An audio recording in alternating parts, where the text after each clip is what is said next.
Avant de vous parler financier, pour poser un peu les choses et pour vous donner un peu de légitimité sur pourquoi je suis là pour vous parler de ça ce soir, je vous ai décrit, alors on va pas tout lire dans les détails évidemment, mais mon parcours financier pour vous expliquer que quand je suis sorti d'école en 2009, dès le début, dès les premiers mois, voire même dès le premier mois de mon activité, bah, j'ai mis en place déjà des premiers versements sur une assurance vie, sur un PER ou un Madelin. Et j'avais évidemment un peu de livret A avec un peu d'argent dessus. Et j'ai créé aussi une prévoyance, comme on le sait tous, s'il nous arrive quelque chose et qu'on ne peut plus travailler, bah derrière, on n'a plus de revenus qui rentrent et là, on ne peut pas faire autre chose et c'est quand même compliqué. Donc l'objectif était dès le départ de créer un premier apport, de me créer des fondations. Ensuite, j'ai acheté pardon, ma résidence principale en 2012 et je me suis servi d'une partie de cet apport-là pour pouvoir avoir le prêt, obtenir le prêt auprès de ma banque. Toujours dans la manière de diversifier, j'ai fait un investissement locatif en 2015. Pinel, c'était à l'époque, maintenant si ça s'est terminé, mais c'est ce que j'ai eu. En 2016, j'ai créé JustForm, donc avec vraiment cette envie d'avoir au sein de mon bâtiment une seconde activité qui me permettait de générer des revenus récurrents et des revenus passifs sans que ma présence physique soit indispensable. Et puis après, j'ai continué de constituer un apport que j'avais bien fait fondre sur les opérations précédentes pour obtenir après une création d'un nouveau cabinet à Gaillac et ainsi continuer de diversifier mes activités en ouvrant mon capital et mon patrimoine à de l'intelligence artificielle et de la fintech. Donc tout ça pour vous dire que je suis parti tout d'abord d'un premier objectif qui est créer un apport pour pouvoir acquérir ma résidence principale, mais ça peut être pour pouvoir voyager, pour pouvoir acheter son cabinet. Ensuite, j'ai reconstitué un petit peu cet apport-là pour pouvoir acheter mes locaux professionnels avec une envie de diversifier mon activité et donc de faire fructifier à la fois mon bâtiment et mon activité principale et secondaire pour recréer encore de l'apport et développer ensuite un concept qui permet de se développer et on l'espère hein, dans la France entière. Donc voilà pour mon parcours financier, hein, très succinctement pour vous expliquer d'où je suis parti et où j'en suis actuellement en 2024. Ça, en fait, souvent les gens se disent, OK, donc je vais devoir provisionner des charges ou apprendre à gérer mon budget. Qu'est-ce que je pourrais en faire? Donc en fait, ce qu'on a voulu ici mettre en perspective, c'était la structure de ce que vous allez gagner.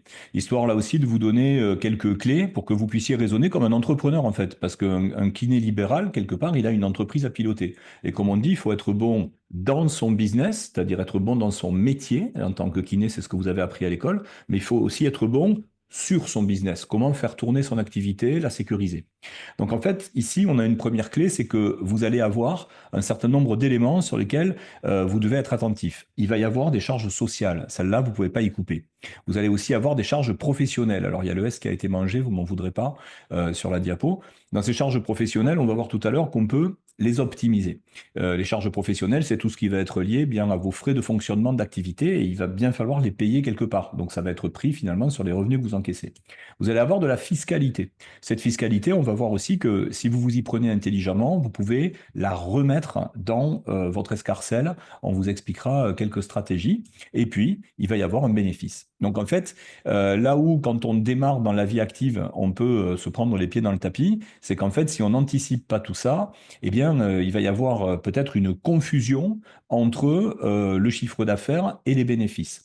Et une des règles, c'est dès le départ de vous payer en premier. C'est-à-dire dès que vous allez commencer à générer des profits, que vous puissiez mettre de côté une partie de votre bénéfice net, que vous dépensiez pas tout pour juste le budget, on va dire, alimentaire et le budget de fonctionnement du mois, mais que vous ayez aussi une vision par rapport à l'avenir. Et c'est la manière dont on va pouvoir justement optimiser tout ça.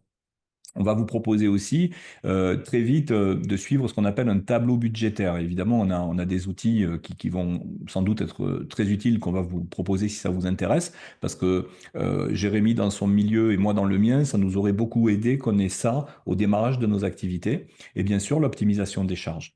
Alors, ces provisions pour charges, vous allez avoir plusieurs manières de fonctionner. Vous pourriez les stocker sur des plans d'épargne. En tout cas, il va falloir les stocker quelque part parce que c'est ça au début de l'activité, Jérémy. Vous avez en fait une période pendant laquelle vous ne redistribuez pas les charges, hein. C'est bien ça Oui, le on a problème. à peu près, on a un premier recalcul à N+1, mais qui correspond souvent aux 6 premiers mois d'activité.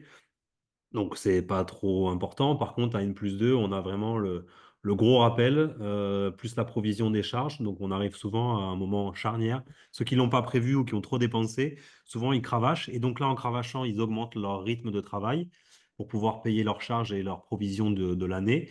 Et au final, ça après, c'est un cercle vicieux. Et c'est souvent là où les kinés te disent, mais en fait, une fois que j'ai pris un rythme à bosser comme un dingue, je ne pourrai plus ralentir. Oui, si j'ai une seule source de revenus, et oui, si je n'ai pas anticipé en amont et que je me sens pris à la gorge et que la seule solution, c'est d'augmenter mon temps. Et on sait très bien, et c'est pas pour casser l'ambiance, qu'il y a 4 kinés sur 10 qui sont soumis au burn-out, avec pas forcément tous les volets ou toutes les notions du burn-out, mais avec un épuisement mental ou professionnel et ce côté de ne plus aimer son métier et de plus avoir de goût à ce qu'il fait. Donc voilà, c'est l'étape finale, c'est ça, mais toutes les étapes précédentes, on peut les anticiper pour éviter d'arriver à cette dernière étape. Donc le premier sujet ici qu'on veut vous montrer, c'est que la meilleure manière de savoir anticiper ces charges et de se demander qu'est-ce qu'on va en faire, c'est d'abord de les provisionner. C'est-à-dire que si aujourd'hui vous n'avez pas d'appel de charge sur la période où vous êtes dans votre démarrage d'activité, faites comme si. C'est-à-dire vous ouvrez sur le côté, que ce ne soit qu'un livret A ou que ce soit un compte d'épargne si vous n'êtes pas très équipé. On verra des choses plus sophistiquées pour ceux d'entre vous qui sont déjà un peu aguerris. Mais dès le début, c'est que tous les mois, vous arriviez à mettre de côté et que vous stockiez au moins la moitié de ce que vous engrangez comme chiffre d'affaires. Ça va vous permettre d'anticiper. Et vous allez voir que tant qu'on ne vous le réclame pas, eh bien, vous allez pouvoir le faire travailler.